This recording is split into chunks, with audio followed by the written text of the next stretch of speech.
हरिओम। आज सुनेंगे 2.22 पतंजल योग सूत्र।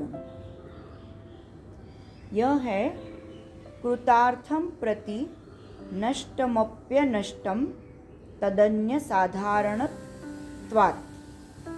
कृतार्थ यानी कृतार्थ हुआ, प्रति यानी उसके पूर्ता, नष्टम अपि यानी तो भी, अनष्टम यानी नष्ट न हुआ जिसका नाश नहीं हुआ है, तत् यानी वो, अन्य यानी इतर, साधारणत्वात् यानी हमेशा की तरह।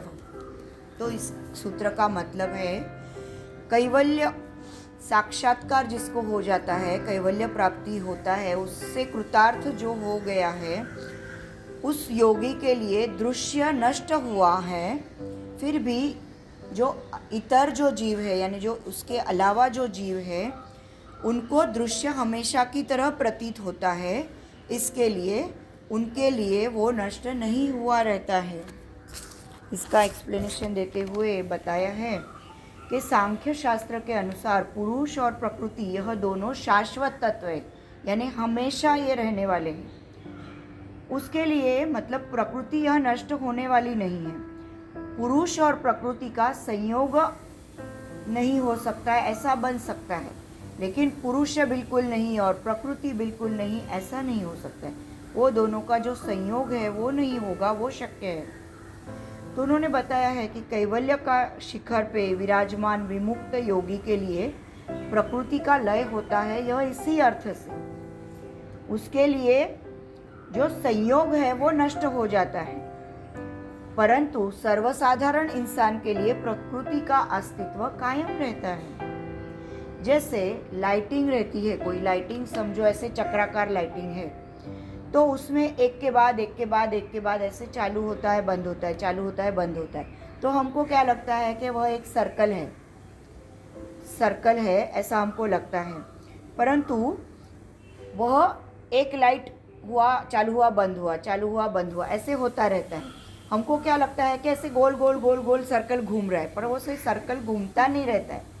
चालू बंद होने की वजह से वो हमको आभास होता है ऐसे कि वो चक्र गोल गोल ऐसे घूम रहा है।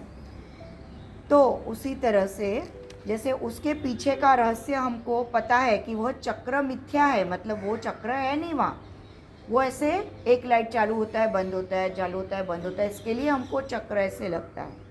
तो उसी तरह से समझो ज्ञानेंद्रिय के माध्यम से हम आँखों से देखते हैं तो भी हमको ऐसा लगता है कि वो चक्र घूम रहा है, परंतु अंदर से हमको पता है, एहसास है, अवेयरनेस है कि यह दृष्टि भ्रम है।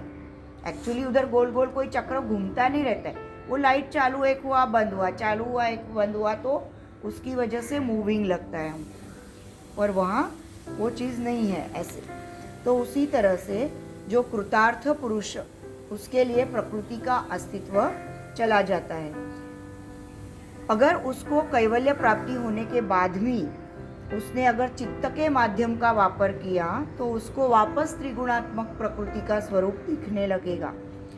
तो कोई भी ऐसा जो योगी है उसके लिए प्रकृति का अगर लय हुआ, लेकिन सामान्य जनों के लिए यह अनादि अनंत स्वरूप वैसे ही रहेगा, क्योंकि सांख्य के मत के अनुसार प्रकृति यह पुरुष की तरह ही शाश्वत यानी सदा सर्वकाल उसका अस्तित्व है। तो यह चित्ती शक्ति स्वरूप पुरुष का प्रकृति के साथ संयोग हुआ ही कैसे? इस प्रश्न का उत्तर अपने बुद्धि की कक्षा के बाहर का है, इसके लिए अनुत्तरित है यह, परंतु उस संयोग का हेतु क्या है यह हमको जानना है। तो उसके लिए उन्होंने नेक्स्ट सूत्र दिया है। शरद चंद्र जी कोपरडेकर बताते हैं इसका एक्सप्लेनेशन देते हुए कि प्रकृति का सर्व कार्य आत्मा में मैं प्रकृति से अलग है, मैं प्रकृति से अलग हूँ, यह एहसास उत्पन्न करवाने के लिए ही है। जब जीव को यह ज्ञान प्राप्त होता है तब उसे मोक्ष मिलता है। तो जीव को मोक्ष मिला मतलब उसके दृष्टि से प्रकृति नष्ट हो गई, उसको प्रकृति के लिए कोई आकर्षण नहीं रहता, जो मुक्त हुआ है उसकी दृष्टि से प्रकृति का पूर्ण विनाश ही हुआ है। एक साधक या योगी मुक्त हुआ है तो भी जो बाकी सारी प्रकृति है वह वैसे ही है। तो हम सब लोग अब तक मुक्त होने के बाकी है। कोई एक योगी बन गया, वो मुक्त हो गया, पर ये सब स्टॉप नहीं होता है, ये वैसे ही चलता रहता है। तो जिस योगी ने निर्विकल्प समाधि प्राप्त करके आत्म साक्षात्कार प्राप्त कर लिया तो उसकी अविद्या का नाश हुआ रहता है। मतलब पंचक्लेश जो है उसमें अविद्या आती है। पर जो जीवों की अविद्या का नाश नहीं हुआ तो उनका तो संसार पूर्व पहले की तरह चलता ही रहना है। उनकी भ्रांति अभी तक नष्ट नहीं हुई है, तो उनकी दृष्टि से जग यह पूर्व दृष्टि पूर्व प्रमाणे चलता ही रहता है। तो आगे के जो सूत्र है उसमें दृष्ट और दृश्य, दृष्टा और दृश्य, इन संयोग का प्रयोजन कारण पतंजलि मुनि ने बताया है।